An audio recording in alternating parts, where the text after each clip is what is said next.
Hello and welcome to Library Grindhouse. The only ticket you need is your library card. I'm Jesse. And I'm Leah. And today we'll be reviewing the 2010 film Rare Exports, A Christmas Tale. And it's another Oscilloscope Laboratories movie. I have that in my notes too, so... And it's Finnish, which I'm half Finnish, so that's exciting. Oh, no. I'm biased, but hey. And it's 24 days till Christmas. Look at them. All right. Hey.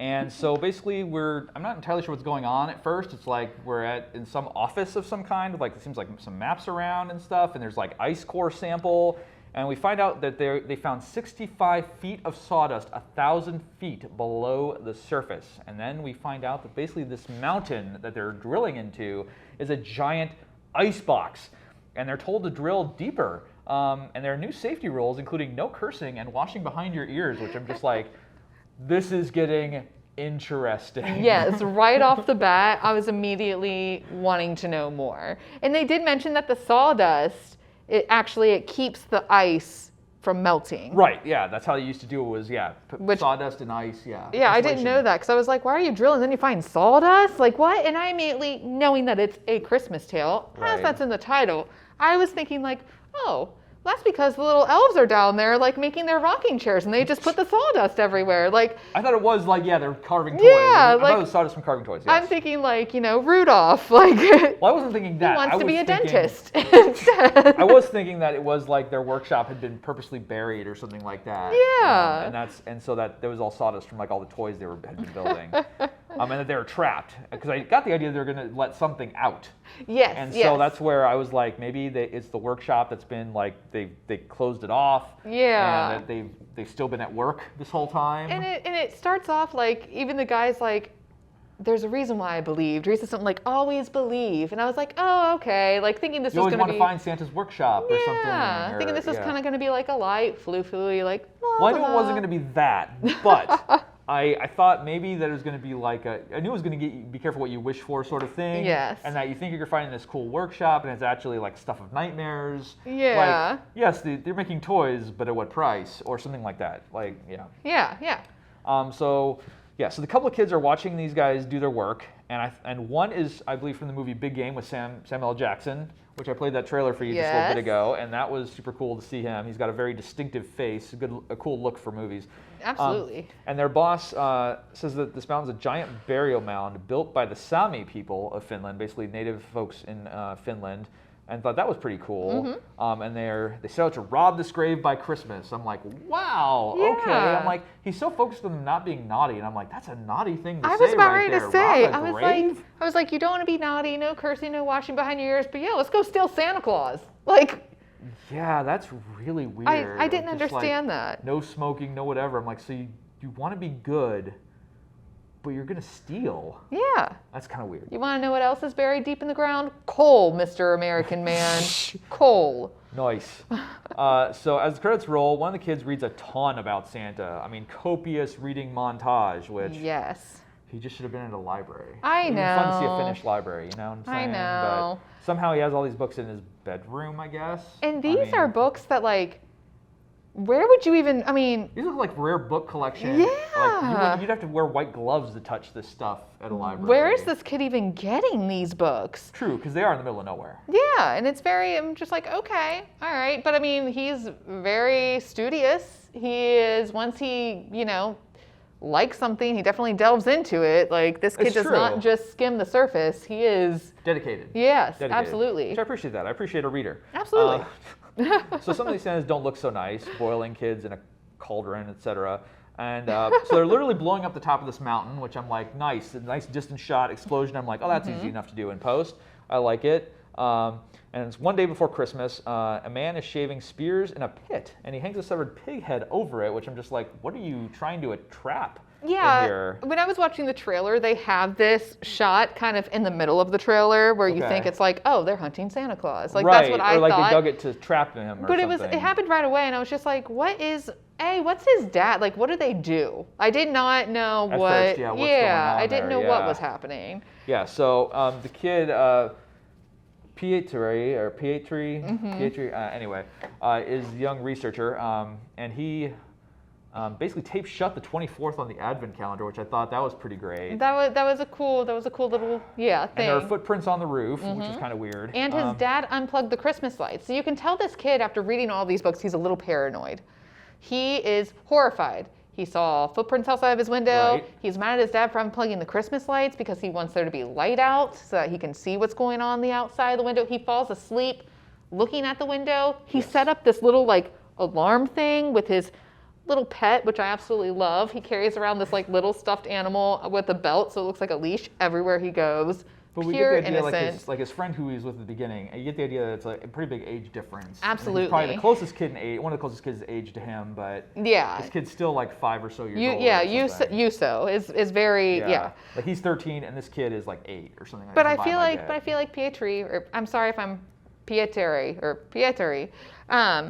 I feel like he is definitely more mature for his age in some ways,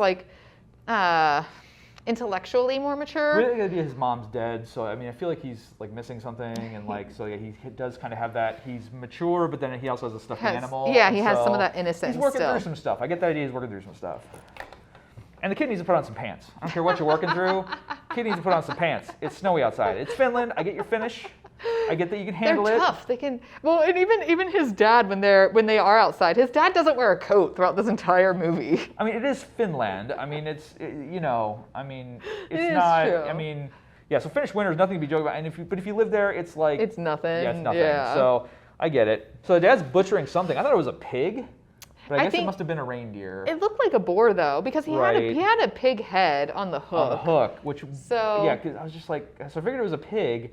But at the same time, they're reindeer hunters, whatever. Because basically they're doing a reindeer roundup. Yes. Which I get it's their herd. It belongs to them. I guess, which I didn't know that was a thing. But I did some research, and that's a huge thing. Oh, huge thing. I didn't know, but it's like it seemed in this movie it was a Christmas Eve tradition. Everyone went out. Pietri got his first gun, and of course it's loaded. Why would you have a gun that's not loaded? Right. Which is what his dad says. And they are all lining up to go into this huge cage, or not cage, what would you call that? They built a pen, and they actually electrified it this year, which must have been a new thing. Which is a huge thing. Well, it was new, they hadn't done that before. Yeah.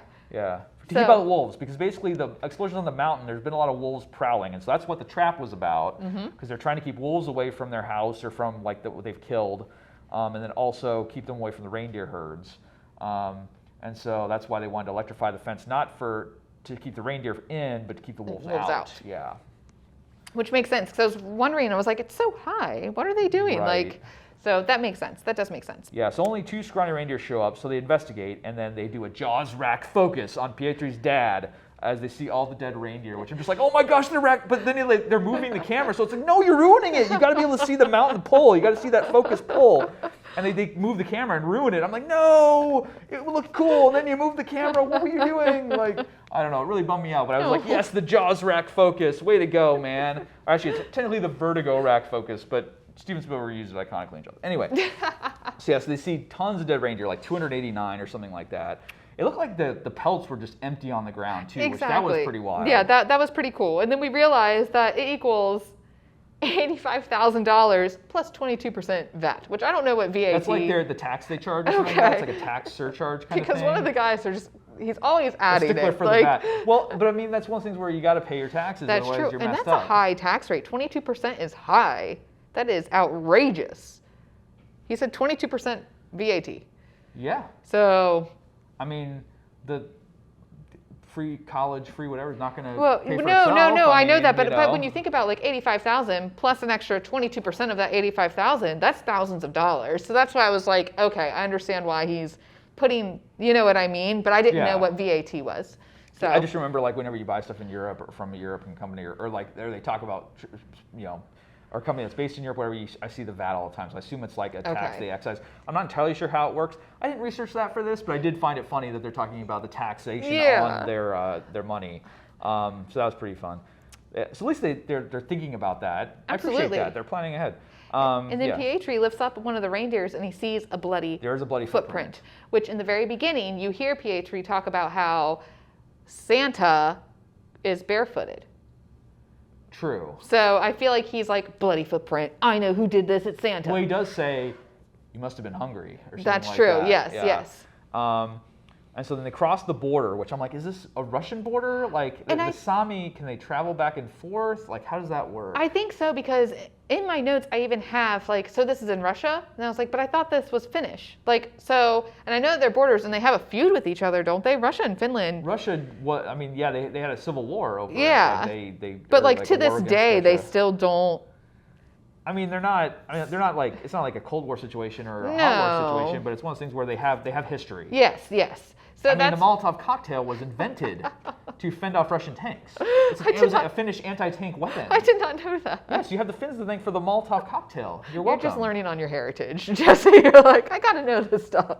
I mean, we've got the sauna, and we've got the Molotov cocktail. I mean, Finns are awesome. Those are two really great things. They are. So. I mean, and we say it right, sauna.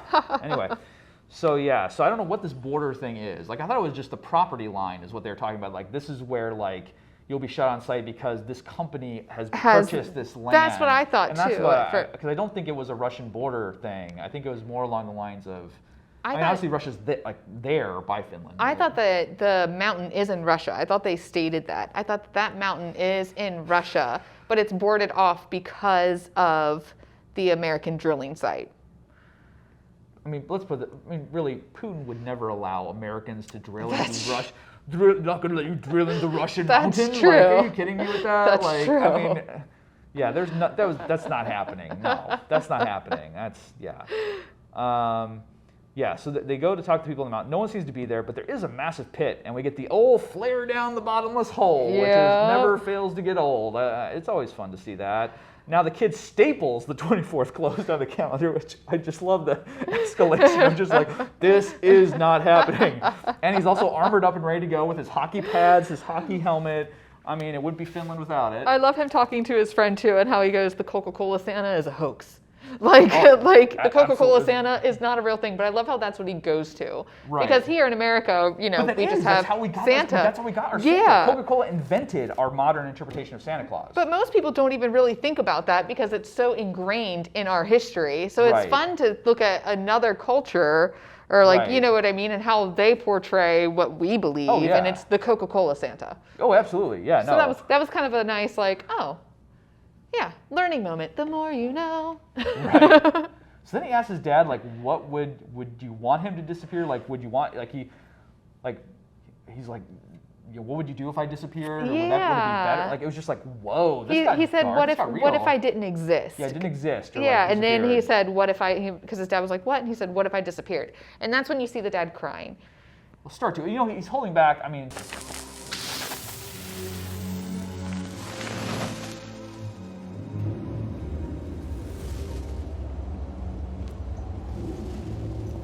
just in general, and then asked him if he's been good, or like if he's a good boy, and dad's just like, go to bed. All good boys are already in bed, And yeah. It's just like, I can't tell if he's thinking about his wife or he's thinking about the dead reindeer or like all of it. I think it's just everything piled on. Well, and they're eating the gingerbread, and Pietri says it's just as good as mom. So it's almost like that bonding, nostalgic, but obviously someone is not there. Someone very important to both of them is missing from this moment.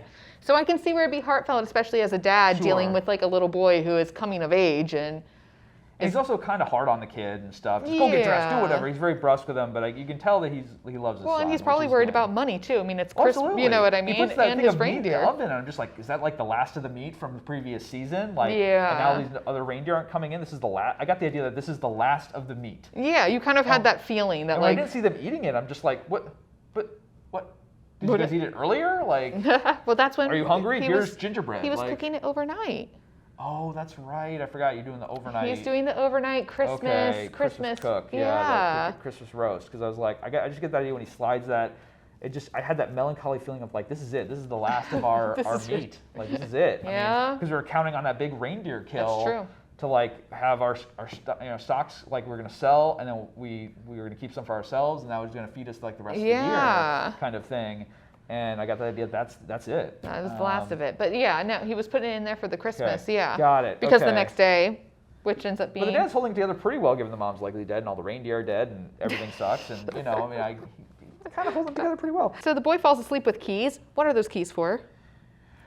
I was wondering if it was going to be a jingle thing that was either going to attract something, or it was going to, they were going to try to take it because it's like a Christmas object or something. I didn't know if it was like an alarm for him, like when it hit the bowl and it made a noise, it was supposed to wake him up. But then it was like the thread was coming out from the shirt. Yeah. And so then I was like, are we going to like cut back to him and we see it's like getting pulled by something and the sweater's like unraveling and finally that wakes him up and then he sees whatever's grabbing the keys. Like I was expecting something like that. Nothing was really done with it. There wasn't a lock that he couldn't unlock. That didn't come into play in any way whatsoever. I'm not entirely sure. I think it was, again, like part of what the stuffed animal thing was of, I mean, you get the idea this kid has some ingenuity or that he has like contraptions he comes up with or something. I don't know if it's supposed to like say like this kid thinks things through, like he has a strategy. He has a strategy for something. Comes around that you see like he has like he puts on the pads because he figures he's gonna have to fight, and he or like something might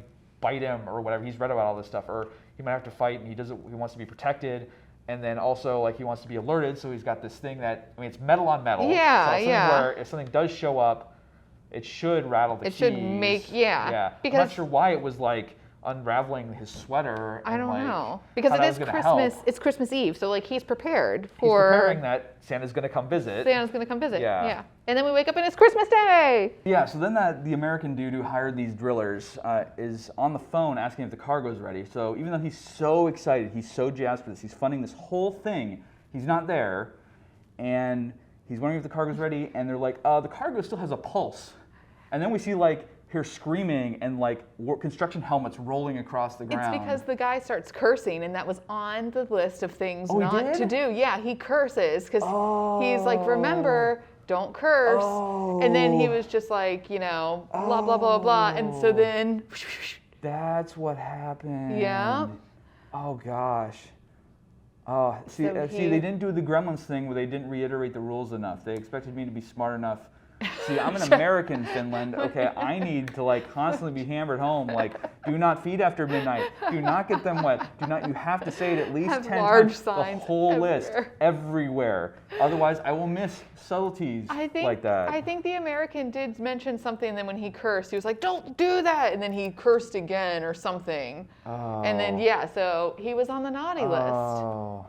He wasn't careful. So so the next morning, something's wrong with the chimney. Something's jammed up there, and the dad finds a bear trap in the chimney that the kid put there. But it's because it's Christmas morning, so he knows that somebody's that Santa's gonna come down the chimney, and he wanted him to be bear trapped. I just thought it was funny how it just exploded, because at first I was thinking like Santa's caught in the chimney. He's exploding out at Dad. Oh, like, sure, that's my immediate reaction. And then when he pulls out this bear trap, and that was a good fake scare. Or whatever, he just comes downstairs and he's just like, of course there's a bear trap. Yeah, and I see that.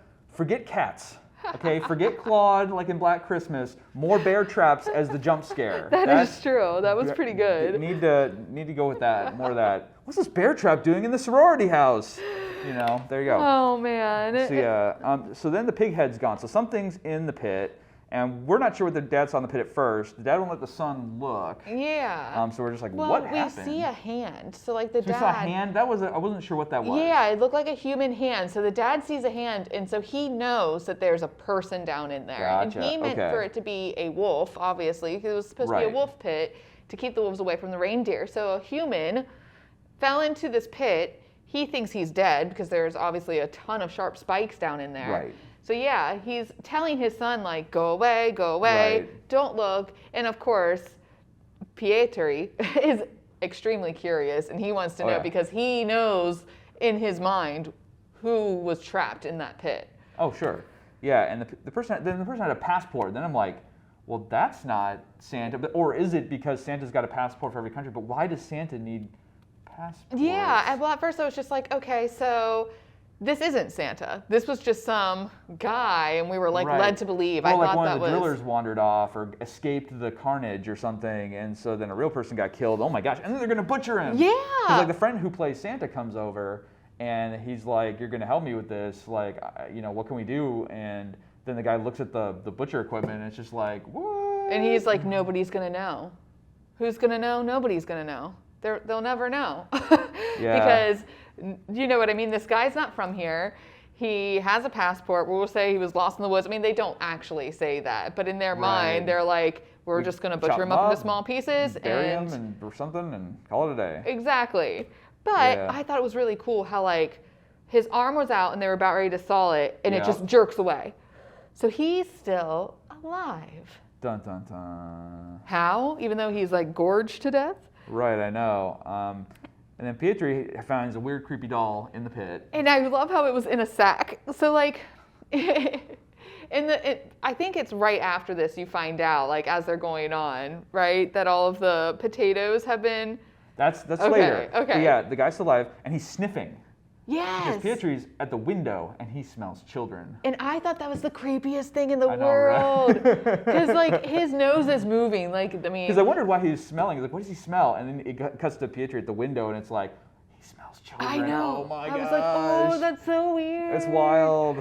But and this guy is when he like do we see him? He's like he has that like feral look even when he's dead laying he's there. like an emaciated with like the long beard and like is that the Santa from like this mythology that they're going with? And so then his dad leaves his friend the pit guy to try to get to his son, but the cops beat him to it. So then he follows the cop.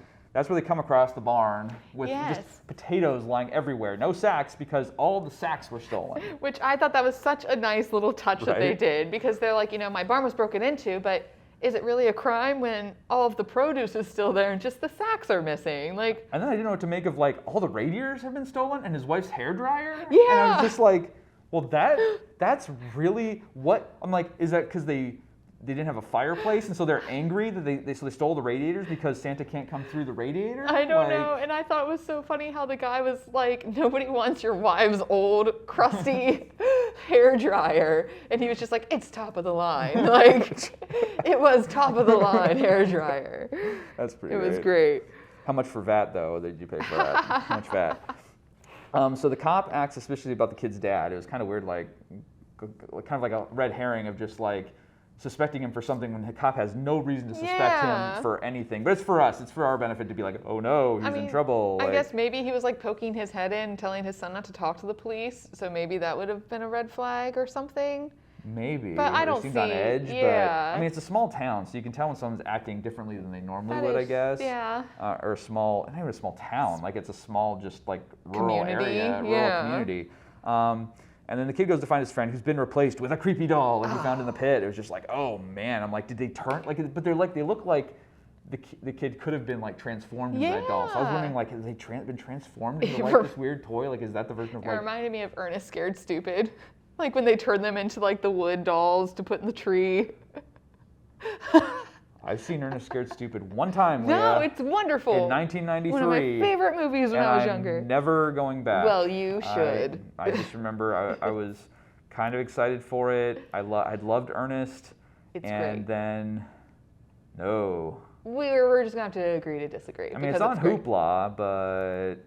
Ernest Scared Stupid, everyone. If you want to have some nostalgic rewatchings, or show it to your children for the first time, because everybody loves Ernest. Or we'll just have a youth month where we review Ernest Scared Stupid. There you go. Or review, let's see, Neverending Story. Neverending or review, Story. If that's still on there. I don't know, anyway. We'll find some. We'll have to do that, We'll find some children cult classics, like especially ones that are like intense children's films. We'll make it, this is Make Your Kids Cry month at the Grindhouse, where feel free to watch this along with your children.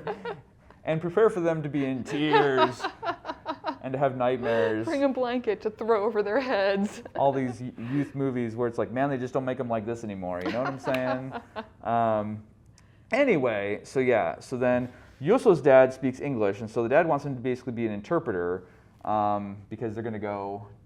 And that's when you find out that his friend who played Santa Claus, his ear was bitten off. Yes. So he gets close. Yeah, the pit guy smells the gingerbread. Yes. Now he's sniffing again, but the guy's eating the gingerbread cookies, so that's a fun little tidbit. Well, and he's like playing with them. He's messing with them, so it's like, dude, you mess with the bull, you get the horns or whatever. Exactly. You know what I'm saying? Like, so then the pit guy pounces, and the guy gets his ear bitten off. I thought it was going to be a lot worse. I did too. And my thing is, why are they assuming that he's can speak English? I never understoed that. They're just like, I think they knew that they were Americans. Oh, well, that's right. The passport. The passport was American. That's right, because they were thinking. Yes, that's right. That's right. he's American. They wanted to be able to talk to him, and they figured that they're going to have to, yeah. And then, and now that's where, sorry. I love him with my notes. I just put Santa headbutt.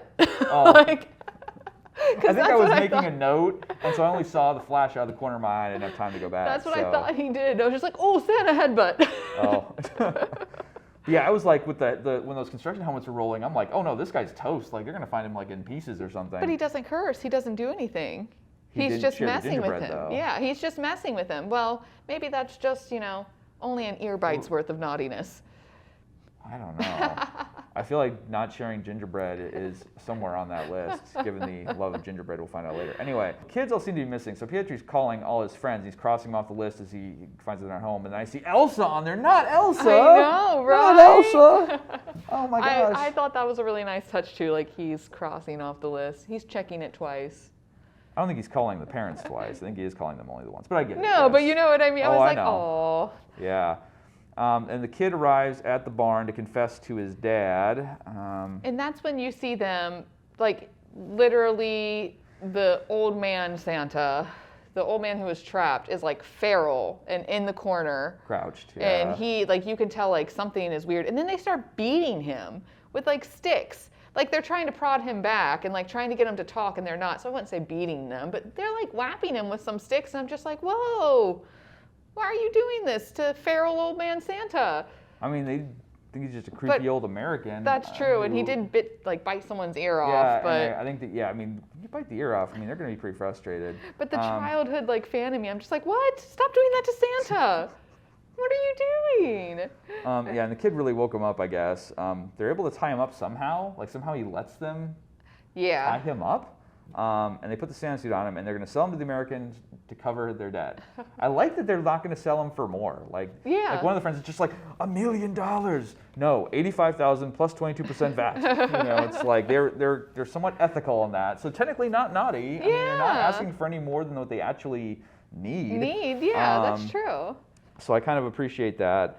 And then, man, when they're driving in that truck, and the Santa smiles at the kid in the back window. Oh my gosh. So creepy. Oh, that's nightmare fuel. Right before they transport him back to the mountain, I thought it was so sad that Pietri was like, pulled his dad out, and he goes, smack me. I deserve to be smacked. I think 15 lashes will do it, because he confessed to his dad. Yeah, he told him I'm the one about that cut the fence. Cut the fence, and he thought that he was the one that, like, had the reindeer, the wolves come out and kill the reindeer and all of that. And it's because he wants to be punished that way. Santa can't punish him. Right. If he's punished, then it kind of now is like he can't be taken by Santa for being naughty because the punishment's been meted out. I thought that was so sad. But yeah, and then when they're transporting him and they stick Santa in a cage in the back of the truck, and Pietri's like sitting right in the back seat, and he creepily comes down and smiles. And they put him in the Santa suit because he's naked. So like the guy, his friend that had the Santa suit on, gave it to him. So it just has that extra layer of like, gosh, it is super creepy so Santa. Wild. I mean, that's the money shot in the trailer. Yeah. I mean, absolutely. My gosh, it was just like, what is this? And then they find the hairdryer at the airfield. And I'm just like, is that the elves? Because we have Santa, so is it like, what are these elves going to look like? What are they doing? And I love how he smells it to make sure it's like his wife's hairdryer. Oh, I didn't think about that. Yeah, like he comes up and he smells it, and he's like, see, top of the line. No, I wish you would have said something like that. She only said it once. Finns, you got to say it more than once for us dumb Americans here, at least for me, this dumb American right here. Anyway, so then he leaves his stuffed animal again to go look once he sees the number 24 on the door at the airfield, which I'm just like, that's a fantastic callback. Exactly like his advent calendar. Yeah, his advent calendar, and it's like a cargo storage unit type thing, right? Right. But the entire time I was like, no, stay in the car. Oh. Like, don't do it. Don't go in there. Don't go in there. Pietri definitely has some gumption. He's got chutzpah. I like it. And we find out that it's not Santa they have. It's just an elf. Mm-hmm. And it's like, wait, where's Santa? Then the American man's killed. Did he get a pickaxe to the head or like what? Yeah, so one of the elves, so that's when you see all of the elves come up in the forest. They're surrounding them. And the elves, we find out that's what the feral old man is. He wasn't Santa, he was an elf. And all of these naked old men, Santa-looking things, come like hoarding out of the trees from behind the mountain or surrounding the mountain. Surrounding the airfield that they're at, yeah. And that must have been, so and like when we were talking about when the guy cursed and he said like, well, the cargo has a pulse. Right. And they were eaten. That must have been one, like that particular elf that they caught, because I was thinking that's why he had the American passport. Right, exactly, yes. So I was just like, okay, so he is an elf. He is a naked old man elf, which is my tagline whenever I tell all my friends about this movie. I was just, think of naked old men elves. So it's like, well then what does Santa look like? Exactly, which I'm just like, this is super wild, because these elves aren't exactly tiny. They're human size. Yeah. And so, yeah, how big is Santa? And we'll find out very shortly, because all of the heaters have been brought into Hangar 24 to thaw Santa. The ovens are all open, like they've stolen everything that can heat. Yeah. And it's all surrounding this ice block with 2 giant horns coming out of it that is housing Santa. Which kind of foreshadows, or not foreshadows, what's the word I'm thinking of? It goes hand in hand with at the very beginning when Pietri is going through all of his books, he sees that Santa has horns in the depictions. Yep. So I'm like, oh, but it's like massive. It is, think of what, times 10, times 50 of what a normal human. Oh yeah, no, it's a beast. But you don't see Santa because he's still encased in ice. You only see the horns. I mean, it's got to be at least between 25 and 50 feet tall. Yeah, he's huge. And you can't tell if he's standing up or crouched down. So like, yeah, it's almost as tall as the hangar roof, I'd think, once he'd be defrosted.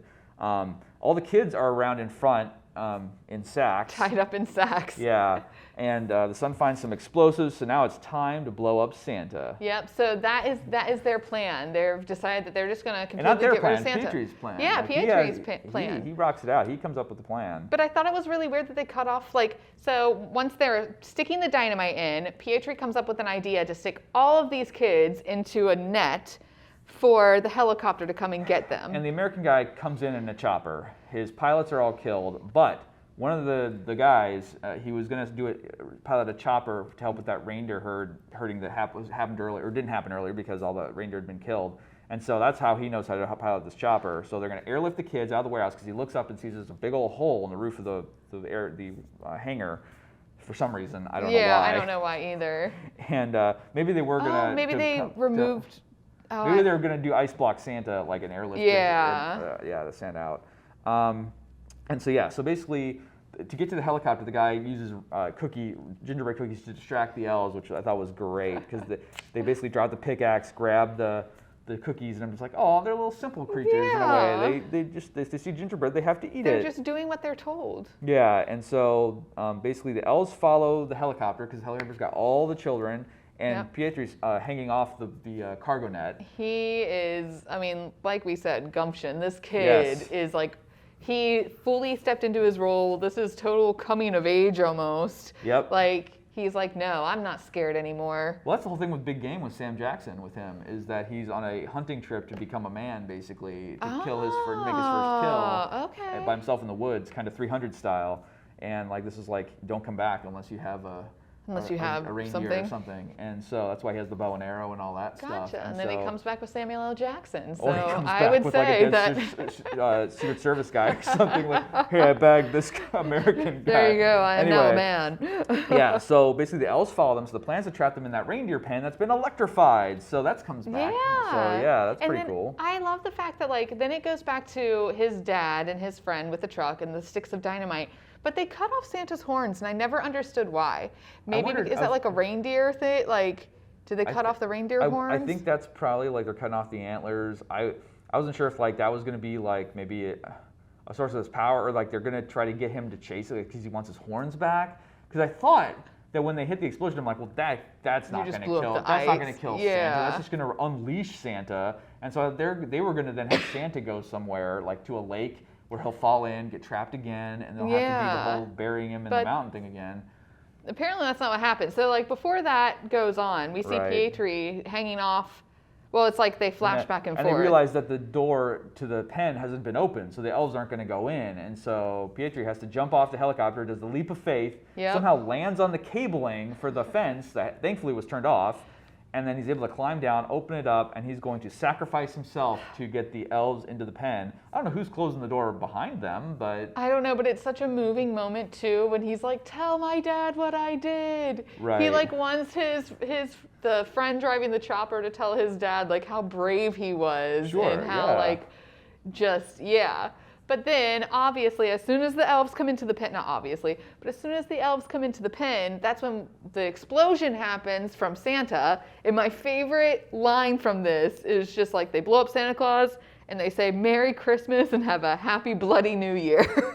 Like one of his friends do. And I was just like, blow up Santa, Merry Christmas. Well, I thought it was like they're leaving it at Merry Christmas. I'm like, okay, that's fine. And then they keep going and I'm just like, how long is this like tagline or whatever going to be for this explosion? That was pretty funny. And then the elves just kind of just like, oh. They stop. Because I guess Santa got blued up real good.